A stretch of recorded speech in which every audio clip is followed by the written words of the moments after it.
What's going on, Lead Tribe, and anyone else new to the channel? My name is Lisa from PassiveShirtProfits.com, and today I am finally doing a video that I have been promising for months, and a few of you have asked about this video, but I just wanted to make sure I had enough data to back up what I was saying. So that's what was taking me so long. I wanted to do some testing because Pinterest, you guys, has changed a lot. Their algorithm has changed. A lot of you all lost your reach, your traffic. It doesn't seem to work for you anymore, and a lot of you have probably given up on it.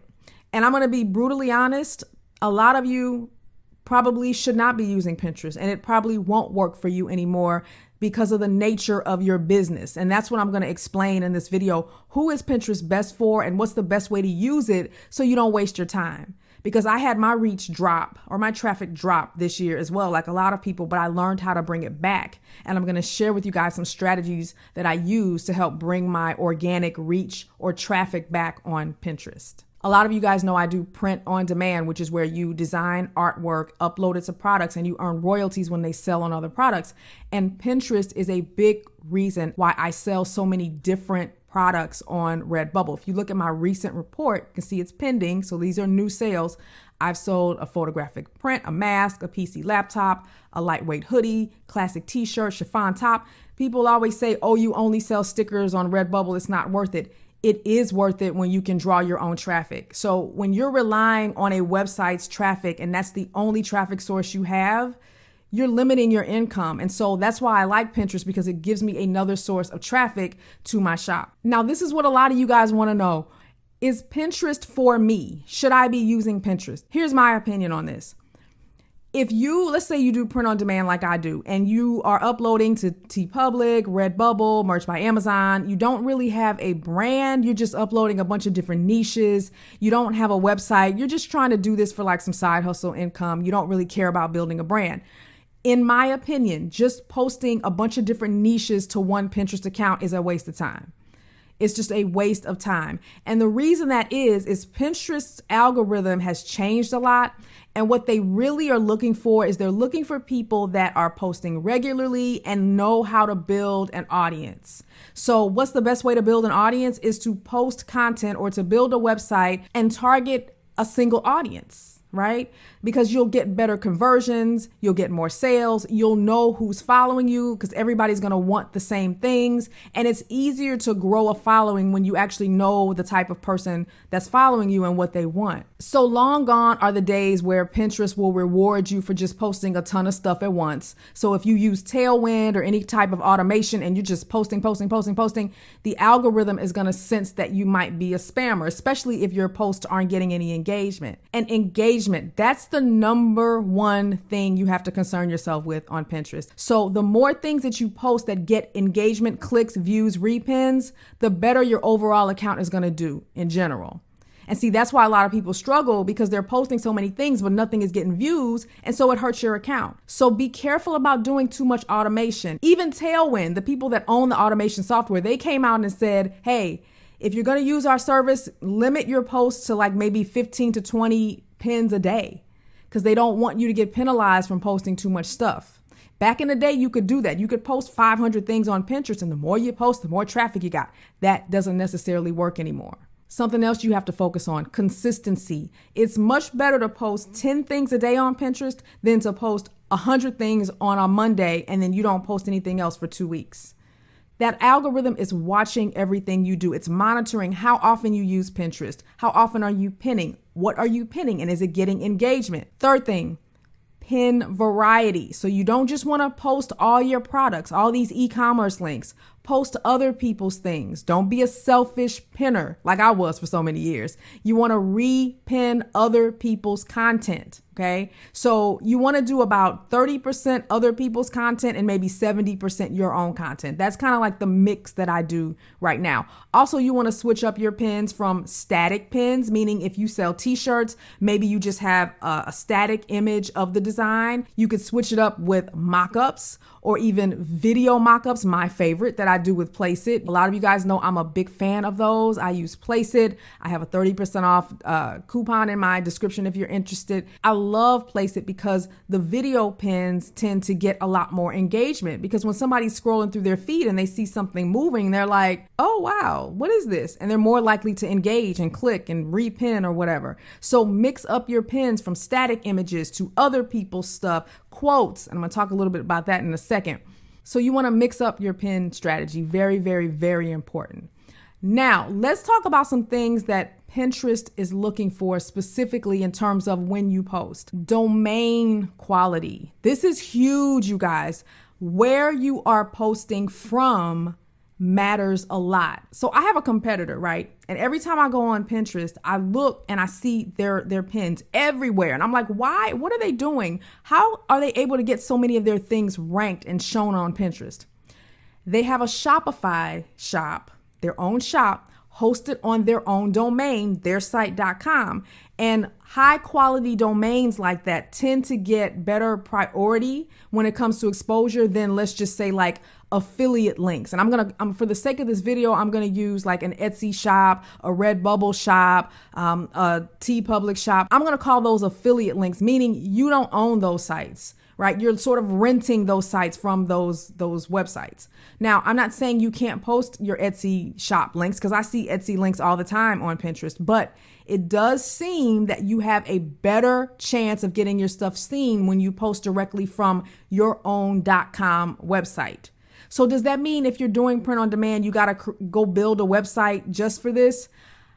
I wouldn't say it's worth it for Pinterest. I would say, though, if you do have a brand and you're focusing on a single niche, yes, it's worth building a website. And that's just business 101. You'll have your website, you'll have your Instagram account, you have your Twitter account, you have your Pinterest account. They'll all share the same name just for branding purposes.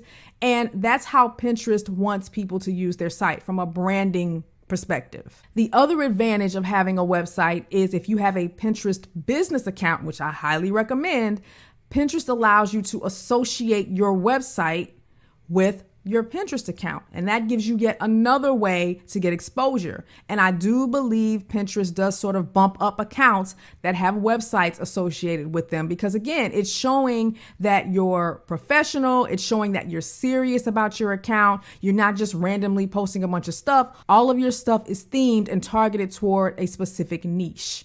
You guys, these algorithms are super, super smart, and there's all these little signals that they look for. And I do believe that having a website helps your account overall. So instead of just pinning directly from your RedBubble shop or your Zazzle shop or your Etsy shop, you could also have a page on your website that maybe highlights a few of your designs. So you will share your designs from your website instead of only sharing from your RedBubble shop or your TeePublic shop or whatever. Again, that's the advantage of having a brand. You got your website, you got your shop, and you've got all these links that point to your brand.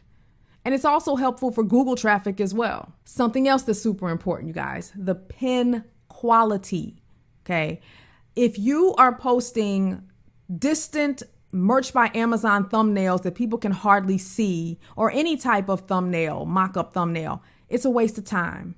Your images need to be large, whether it's a mock-up or just an image. They need to be seen easily. They need to be clear. The more colors, the better, because that's going to give you a greater chance of that pin getting seen and repinned or shared. And the more shares your pins get, the more chance they will go viral and more people will repin them. And that's how your stuff gets exposure on Pinterest. Repins are the best because it means other people are putting your pins, your images on their boards for other people to see. Now, here's a tip I want everybody to try. One type of pin that does extremely well on Pinterest is quotes, okay?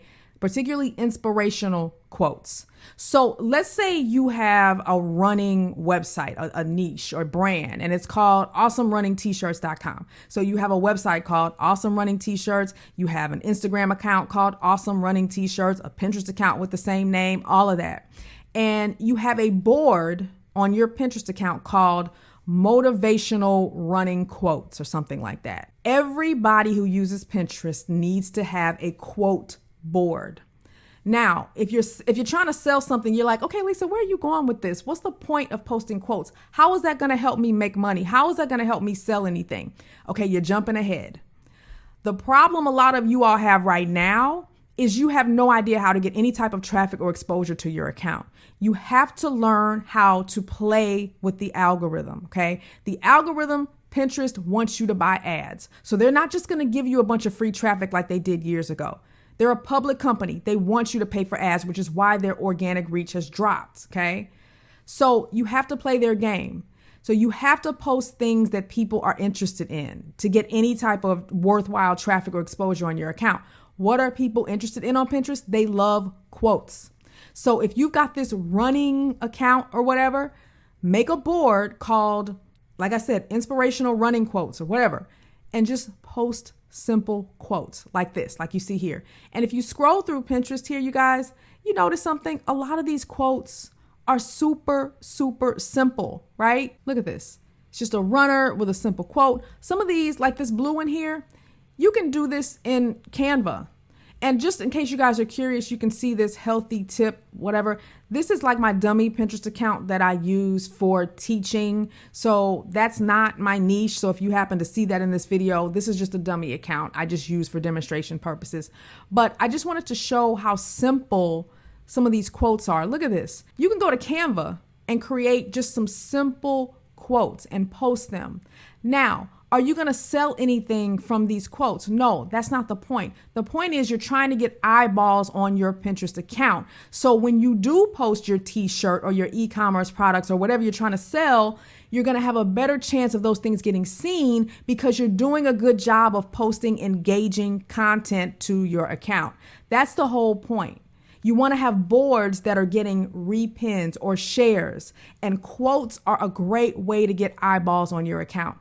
The number one type of content that I post that gets the most shares, repins, or whatever, are quotes. Hands down. So if you've got a running brand, you might have a board for inspirational quotes. And on that board, you'll post simple quotes like this, but you might also post some t-shirt designs that are motivational or that have quotes. And then you might have another board called running t-shirts. This is why using Pinterest for branding is so important. You'll have themed accounts, and I do believe that themed niche accounts will give you a better chance of getting exposure. So I'm going to give you guys some homework for this video.